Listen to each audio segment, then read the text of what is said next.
Rise is debuting its own series, which is really exciting for me.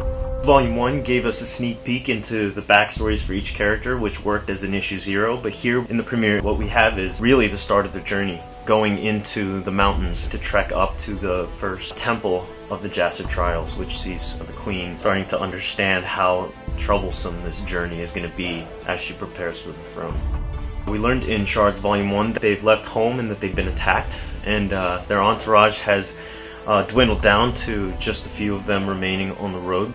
Now it's time to really kick it into high gear with issue 1, which sees Queen Zack on the road with her entourage, who are all trying to get to know each other, and they're all starting to find out that they each are hiding something about themselves, as we all do, and it complicates things on the road. Starting off pretty rough with them kind of camping out and beginning to get to know each other. We also see what's brewing back at Pacifica with the politics back at home. We're starting to get a really good sense of the state of things within the kingdom, and we're starting to understand just how much weight she's got on her shoulders as she learns how to be a queen. What's going to be exciting about issue 1 is that we're going to see how things work in terms of the world of magic and what kind of political intrigue is happening in the absence of a monarch on the throne. I'm really trying to bring out the character of Queen Zack and just trying to explore what it's like to have that much responsibility at such a young age, and trying to just raise her at the same time using these characters that I've surrounded her with, who all have their secrets. So it makes it kind of frustrating to write in a really good way because we get to know her as she shapes them at the same time. I'm also starting to explore how the characters interact with each other, which is really fun.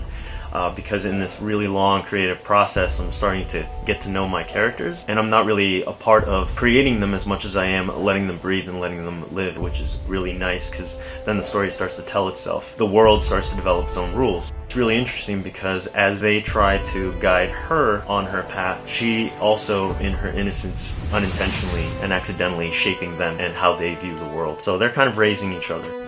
My job as creator, writer, artist is to take these characters, put them through their paces, and really test their character. As issue 1 slopes down toward this conclusion, we get to see that the trials are actually a lot more trouble than any of them have anticipated, as there are various forces at work to kind of derail them from their mission, including, but not limited to, pretty dark supernatural forces, which you'll see in the coming pages. So this book's going to have action, it's going to have horror, it's going to have really dramatic moments. I'm also working on a little bit of humor too as I write the script. We are releasing Rise issue 1, digital first, so get on to ComiXology and grab your copy today, and I'm really excited to get the story out to you. Hope you like it.